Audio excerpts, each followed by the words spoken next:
Amém? Louvado seja Deus. Vamos abrir nossas Bíblias em 2 Coríntios.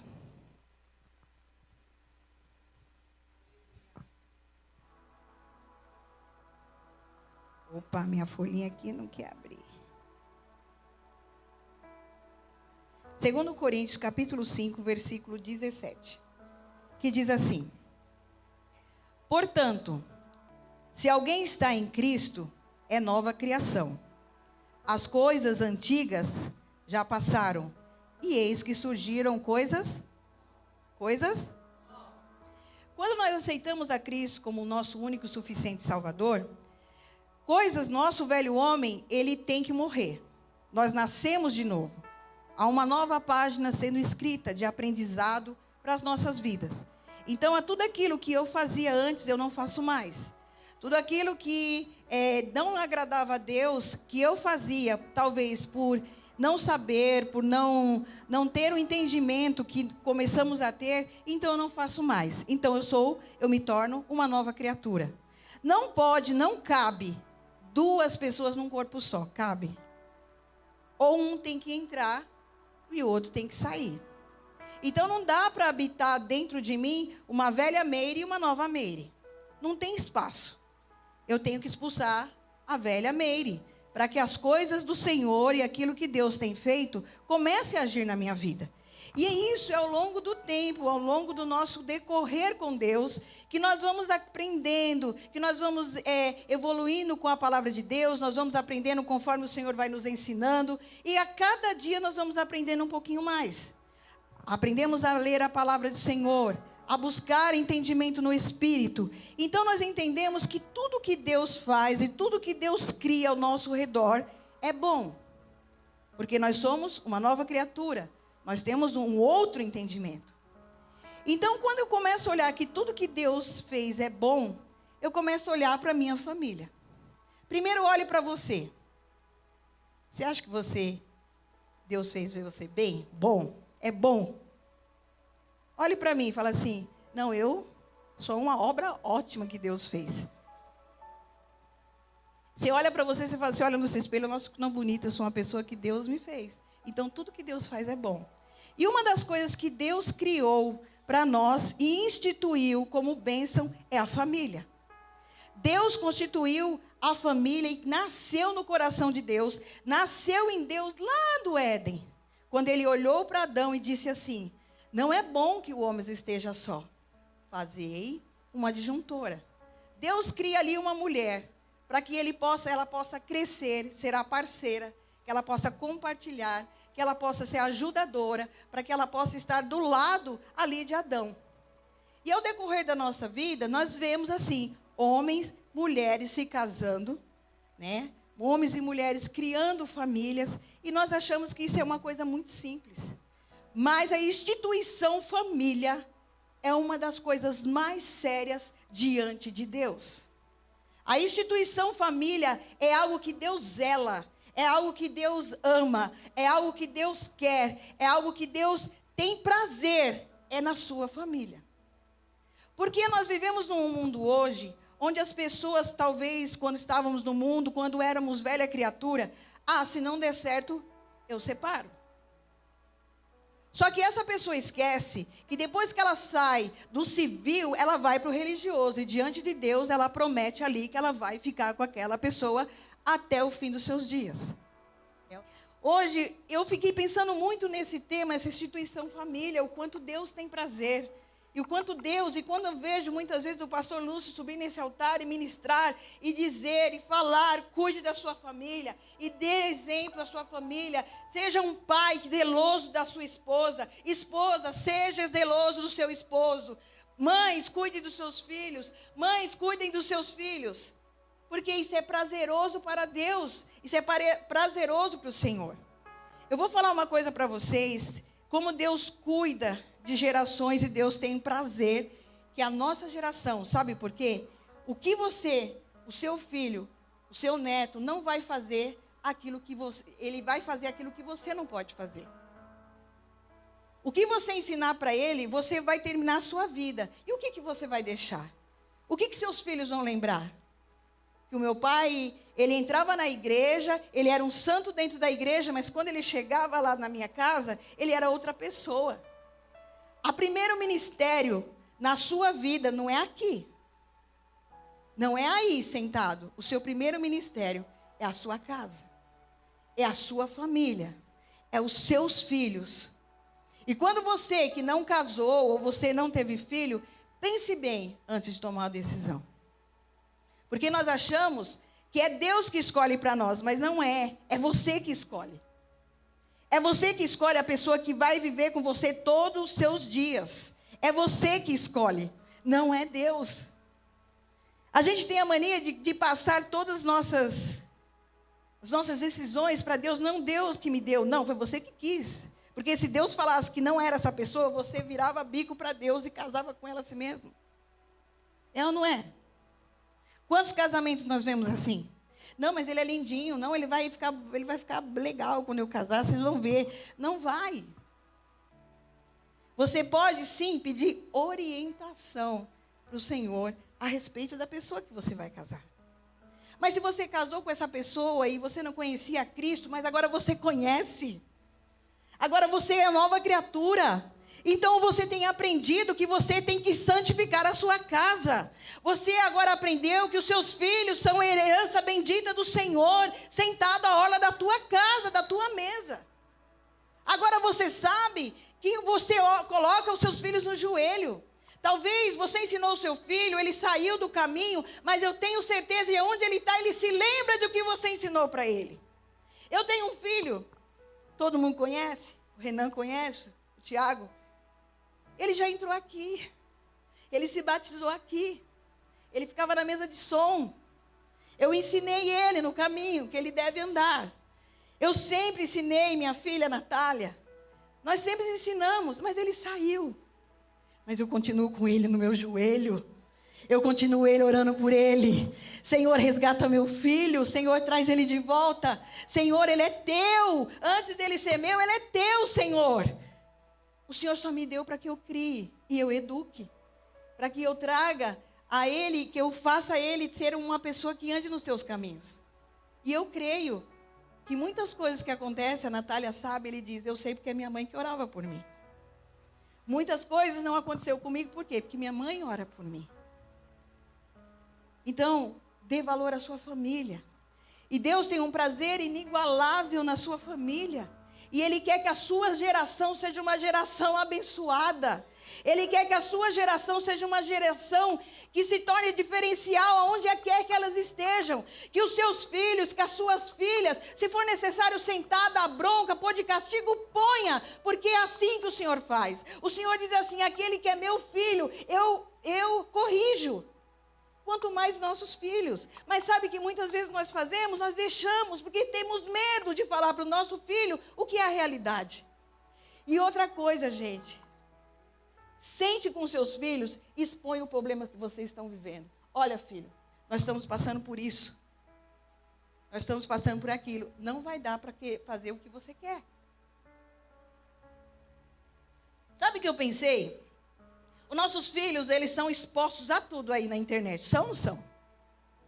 Eles são expostos a tudo que é de porcaria. Eles são expostos a coisas aí que às vezes você nem sabe que ele está vendo e ele está vendo. Porque a mídia, a internet, ela não tem medo de mostrar o que é o oculto, diferente e um monte de coisas. E por que a gente tem medo de muitas vezes dizer, filho, nós estamos passando por essa situação. Senta aqui, filho, vamos, nós estamos passando por essa situação. Mas nós cremos, nós vamos orar. E Deus vai dar a provisão. Nós vamos orar e Deus vai trazer a solução para esse problema. Sabe o que você está ensinando para o seu filho? Que quando a situação está difícil, vamos buscar o Senhor na oração. Nós vamos reunir como família. Nós vamos reunir ali, vamos fazer um culto, nós vamos orar juntos. Talvez não seja hábito disso. Mas vamos a primeira vez. Renan, nós vamos orar. Desculpa, eu não sou sua esposa está ali. Desculpa, Bia. Vamos orar, Renan. Vamos orar, porque Deus vai entrar nessa provisão. Aí dá sono, preguiça, se esquece. Dá assim mesmo, deixa assim, vamos levando assim até quando Deus quiser.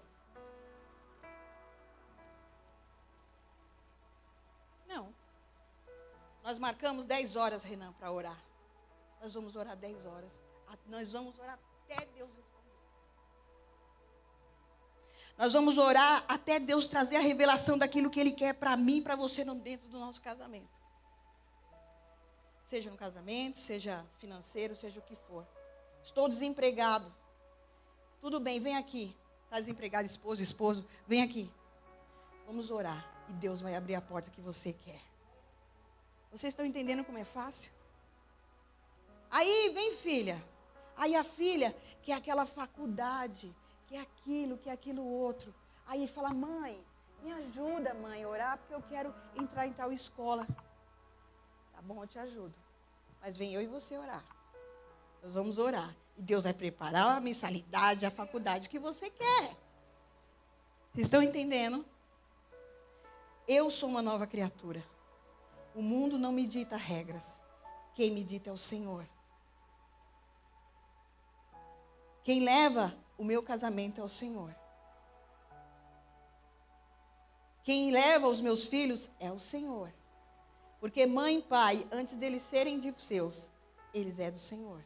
É uma herança e eles vão dar conta naquele dia. Chega lá, Meire, cadê o Tiago? Cadê a Natália? Está aqui, Senhor. Está aqui. Eu ensinei. Eu falei. Eles estão na tua presença. Mas nós não queremos perder tempo. É mais fácil quando a gente espera que o caos aconteça, que a situação aconteça, que tudo esteja virado, aí a gente corre. Sendo que você tem Deus, você tem o Senhor, você tem o Pai, você tem o Espírito Santo, você tem Deus que anda com você. Vem aqui, vamos orar, vamos aqui, vamos santificar a nossa casa, vamos santificar a nossa cama, vamos santificar, esse negócio, eu não amo mais. Gente, como não ama? Que amor é esse que acaba da noite para o dia? Eu não consigo entender. Você amava até poucos dias, agora não ama mais.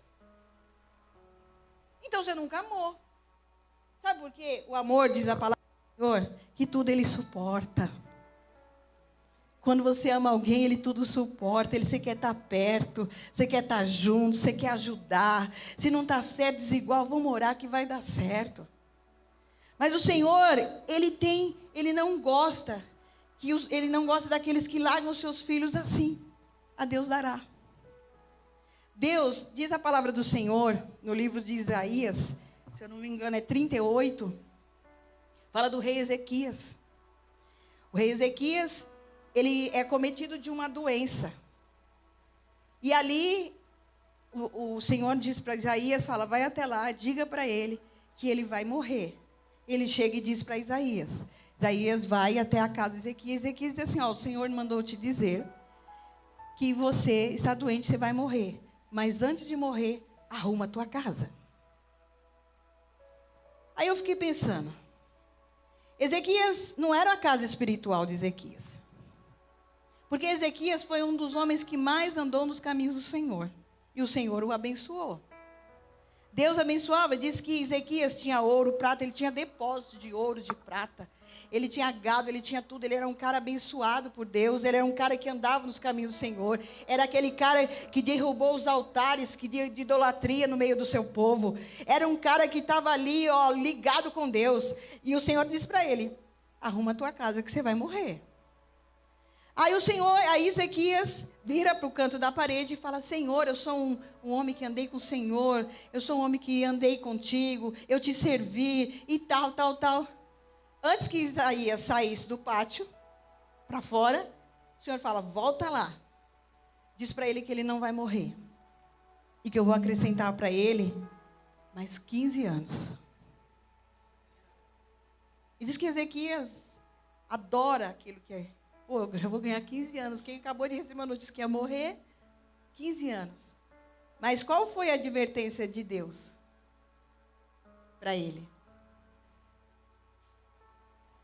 Arrume a sua casa. E diz a palavra do Senhor que ali ele agradece ao Senhor e toca a sua vida. Abençoa. Mas diz a palavra do Senhor em Crônicas que o orgulho entrou dentro do coração de Ezequias. Ele se tornou um homem orgulhoso. Ele se tornou um homem muito orgulhoso. E o Senhor sempre o provava. Depois vocês podem entrar lá e ler a história, porque eu não vou ficar tomando muito tempo. Eu quero para chegar no ponto onde eu quero. E diz a palavra do Senhor que ele teve um filho. O Senhor deu quanto tempo para ele? 15 anos. O filho dele começou a reinar com 12 anos. Então, ele ganhou esse filho no período de 15 anos que ele ganhou do Senhor. Amém? Ele teve 12 anos para instruir esse menino. Ele teve 12 anos para instruir esse menino a ser como ele, a adorar a Deus, a buscar a sua presença, a servir ao Senhor. Ele ficou 12 anos com esse menino, mas diz que ele esqueceu do favor do Senhor. Ele deixou o favor de Deus. Ele não arrumou a sua casa. E sabe o que aconteceu? Nasce Manassés. E ali Ezequias morre. E Manassés foi reinar com 12 anos. E ele reinou 55 anos. E ele foi o pior rei que houve em toda a Israel. Pensa num homem ruim. Pensa num homem que fez tudo que era contrário ao Senhor. Pensa num homem que ele queimou o próprio filho para sacrificar. Pensa num homem que tudo aquilo que o pai dele fez, que tudo aquilo que Deus fez por pai dele, que toda a sua herança, tudo aquilo, ele deixou para lá. Mas o que o Senhor disse para ele? Arrume a tua. Então Deus está dizendo para nós, vamos arrumar a nossa casa hoje em nome do Senhor Jesus. Eu não sei como está lá, você sabe porque lá você mora. Se há coisas que precisam ser colocadas no lugar, comece a colocar no lugar. E se você não sabe como colocar, comece a pedir a Deus direção e comece a pedir a Deus como que eu devo agir em tal situação. Porque você tem o Pai, o Filho e o Espírito Santo. E Ele é poderoso para agir na sua vida mais do que você pensa e daquilo que você imagina. Se você está preparando para casar, se você está preparando um casamento, se você está de olho em alguém, se você, seja lá o que você estiver fazendo a respeito da sua família, comece a colocar a casa em ordem. Comece a colocar as coisas no lugar. Comece a apresentar a tua família diante de Deus e comece a dizer, Senhor, eu sou uma nova criatura. Eu não consigo habitar um homem mau, um homem velho e um homem novo dentro de mim. Ou eu sou uma coisa ou sou outra. As duas eu não posso ser. Eu não posso ter um pé dentro da igreja e um pé fora no mundo. Eu não posso servir a dois deuses. Ou eu sirvo Deus ou eu não sirvo. Ou a minha casa é do Senhor ou ela não é.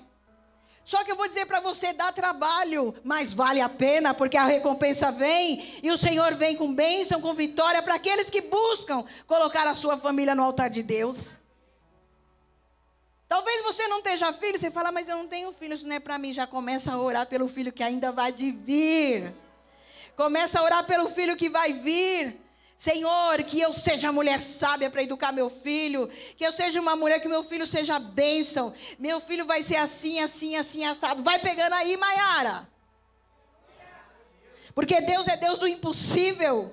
Assim como Deus abriu a madre de várias mulheres de Deus, Deus é poderoso para fazer e abrir a tua madre, Maiara. Porque Deus conhece o teu coração, Deus conhece o desejo da tua alma, Deus conhece o quanto você quer e Deus vai fazer. Sabe por quê? Porque o povo precisa ver milagres acontecer e Deus não mudou, Ele continua o mesmo. A palavra do Senhor diz que aqueles que são de Deus, os milagres seguirão aqueles que creem. Se eu creio, o milagre de Deus tem que começar a seguir a minha vida, a minha família e a mudança. Porque muitas vezes eu não posso, eu vou estar em tal lugar, mas só sem eu falar. Mas há algo em mim que é diferente daqueles que não conhecem a Deus. E eu vou dizer uma coisa para você, e quando as pessoas começam, porque quando você é uma nova criatura, você aceita o Senhor, um monte de gente começa a te ver. É só você falar, eu sou crente. Você é crente? Eu sou. Mesmo que seja a mínima coisa, as pessoas começam a observar. É ou não é? Uma palavra. Sabe aquele momento de ira? Aquele palavrão que sai assim? Que a gente sabe que não pode falar. Mas você não é crente? Sou. A partir do momento que eu sou uma nova criatura, eu tenho que viver tudo aquilo que Deus tem para mim. E Deus, Ele quer a igreja dele abençoada, multiplicada. Ver os netos, bisnetos. A Natália não tem filho ainda. Mas eu já vejo, já contemplo, mesmo que o Lucas não queira, mas é uma menina. É, não é? Mas eu já declaro que será uma menina abençoada ou um menino que vai crescendo debaixo da presença do Senhor, que vai dar frutos. É a minha geração que vem. É a minha geração que vem. E eu quero que eles olhem para mim, eu bem velhinha, e falem assim, ai, a minha avó, que nem o Davi. Nossa, você gosta de Jesus, né, vó? Porque muitas vezes ele me pega orando. E muitas vezes ele chega para mim e fala, vó, ora para mim. Ele não sabe falar direito, se expressar. Ora para minha cabeça, para meu pensamento não ficar assim. Porque é o meu legado. É a minha família. O meu filho, muitas vezes, ele diz para mim assim, ô mãe, ora lá para Deus que você é um pouquinho mais assim com ele. Ora lá para Deus que talvez ele te ouve mais do que eu. Eu falo, não, ele não ouve mais a mim, porque não é isso que faz a diferença. O Senhor não me ouve mais porque eu oro mais. O Senhor não me ouve mais porque eu leio mais. O Senhor, Ele ouve a oração do justo. Ele ouve a oração de um coração quebrantado. De um coração que se apresenta diante dEle, talvez às vezes com gemidos que mal consegue falar. O Senhor, Ele só quer um coração disponível. Ele só quer uma família disponível. Ele só quer uma família que deseje ser usada e ousada na sua presença para ganhar outras famílias. É isso que Deus quer. Deus espera isso da minha geração e da sua geração. É o que Deus precisa quando você encontrar aquele abençoado do parente que diz assim, ué, você não bebe mais? Não, não bebo. E aí vira chocotinha, sabe aquelas coisinhas chacotinha? Ah, mas quando você estava no mundo, você não era assim. O meu passado nem Deus lembra mais. Por que você tem que ficar lembrando do meu passado? Porque o Senhor fala que Ele não lembra do meu passado. Ele jogou no mar do esquecimento. Sabe quem faz lembrar quem você era? O diabo, que ele é o teu acusador. Ah, isso aí, ele faz questão de ficar o tempo todo te lembrando de quem você é. Ah, você... Ó, uma coisa que o inimigo coloca muito na mente das pessoas. Larga, porque o seu casamento não vai mais dar em nada. Mas quem falou isso? Larga esse fulano aí. Tem muita gente, eu não estou generalizando isso, por favor. É só uma ilustração. Mas muitas vezes, a segunda, me perdoe se quem estiver no segundo casamento e largou, desculpe. Mas muitas vezes, as pessoas largam o seu esposo ou a sua esposa para ficar com outra pessoa. E às vezes só está trocando 6 por meia dúzia. E às vezes está trocando até pior. Porque eu já vi, tem pessoas sim, que estão no segundo casamento e está muito feliz, que Deus continue abençoando. Mas tem muitas pessoas que não estão. Quem aqui conhece? Ou é só eu que conheço? Conheci pelo menos 3 cabeças balançando assim. Porque Deus tem prazer na tua família. E Deus quer fazer a tua família prosperar. As coisas de Deus são tão assim, sérias. O teu casamento é tão sério, que a palavra de Deus diz assim, que quando você não respeita a sua esposa com dignidade, quando você não trata a sua esposa como o ser mais frágil, mas não está falando frágil de ser fragilzinha, não. É porque você é um homem e tem mais força. Quando você não trata a sua esposa com a divina dignidade que ela precisa, e a palavra do Senhor diz assim, que até as suas orações são impedidas. Você consegue entender como é sério isso? Isso não é só para os homens, não, é para as mulheres também.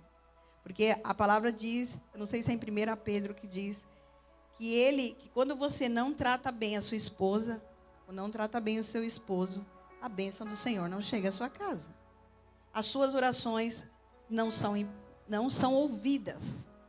Tem pessoas que nem oram. Agora, você já imaginou você orar e Deus não ouvir? É sério, gente. É muito sério.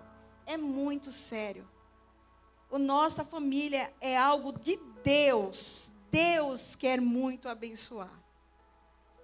Coloque a mão, ore. Ore junto. Olha, se eu tivesse a maturidade que eu tenho hoje, alguns anos atrás, em relação a casamento, muitas coisas não teriam acontecido. Mas graças a Deus que ainda há tempo. Graças a Deus que o Senhor ainda me deu oportunidade de aprender. E assim vocês também estão aqui, com a oportunidade de aprender e mudar toda a situação contrária que houver sobre a sua casa. Deus está dizendo hoje, arrume a casa. Arrume a casa. Filho, você falou alguma coisa errada para o seu filho, alguma coisa, vá lá, se for necessário, peça perdão. Filho, perdoa. O que eu falei não foi legal para você. Sabe o que você está ensinando para o seu filho? Que existe perdão.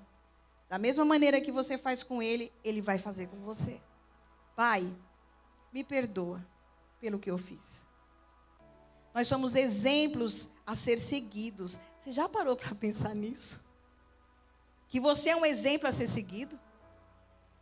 Que você é uma mãe, que a sua filha, o seu filho tem que olhar e se expressar. O pastor não pregou aqui sobre o menino, eu só sei que o sobrenome dele era Ota. João Vitor Ota. Muito obrigada. Qual foi a primeira coisa que ele disse? Que chamava mais atenção, que fez o ministério dele? Que ele falou? A minha mãe. Quem você tem como referência? A minha mãe. O que o teu filho tem visto em você? Ele tem falado, meu pai é referência para mim. A minha mãe é referência para mim. Os meus irmãos são referências para mim. É dentro da minha casa que eu aprendo. É dentro da minha casa que eu sou abençoado. É dentro da minha casa que eu tenho um alicerce sólido. É dentro da minha casa que eu tenho vontade de voltar. É para lá que eu tenho vontade de voltar. É para minha casa. Eu não tenho vontade, eu quero acabar o trabalho e voltar para minha esposa, voltar para os meus filhos e ficar ali sentado, nem que for para não fazer nada, mas para dar risada junto. A minha família é bem pequenininha. Eu tenho meu irmão que mora aqui do lado, meus 2 filhos. E tinha um problema, e tem uns parentes que estão um pouquinho mais distantes, assim, mas que moram todo perto. Mas esse perto nunca vez trazia a gente junta. E a gente só se encontrava, sabe onde? Nos velórios. É verdade. Ou então um casamento esporádico. Mas a maioria das vezes a gente se encontrava em velório. No último velório que eu fui, eu falei assim, abracei o meu primo e falei, por favor, vamos parar de se encontrar assim. Aí ele falou, a gente precisa mesmo. Aí uma vez por mês, a gente se reúne. Uma vez por mês. Cada dia vai ser na casa, no mês é a casa de um, na casa do outro. E eu vou dizer para você, tem cardápio tudo, hein? A gente faz cardápio, a gente faz uma mesa. É porque quem vive com eventos como eu tem que andar com cardápio até no meio da família, né? Tem que fazer a seleção. E aí, a gente se reúne uma vez por mês. Nós decretamos isso na minha família. Se junta meus sobrinhos, meus irmãos, meu genro, a minha nora, que era ex-nora, mas que também é minha filha, o meu filho, enfim. Nós nos reunimos, meus netos, e ali nós falamos, nós vamos continuar assim. Porque é uma forma de nós estarmos juntos. É uma forma de nós conversarmos. É uma forma da gente rir. É uma forma de ver que eu estou ali com a minha família, que é abençoada por Deus. E isso são laços que a gente, muitas vezes, com o decorrer do tempo, a gente larga lá. Ah, eu tenho um irmão lá do outro lado do mundo. Mas faz uns 10 anos que eu não falo com ele. E o meu irmão que mora do lado, e muitas vezes eu não falava com ele. Mas que nós possamos ter a nossa família debaixo do alicerce e da graça do poder de Deus. Deus está falando conosco hoje. A nossa geração será abençoada. Lute pela sua família. Lute pela sua família. Lute pelo seu casamento. Lute pelos seus filhos.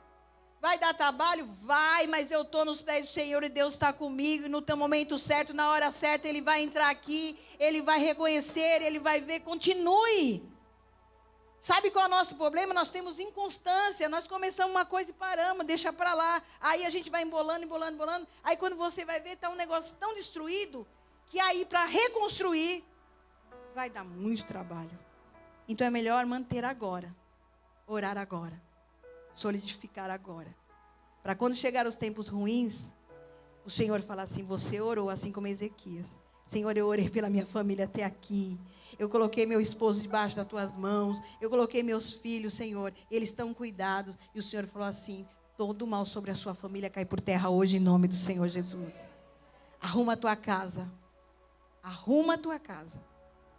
Porque Deus tem grandes coisas para fazer com a nossa geração. Se coloque de pé.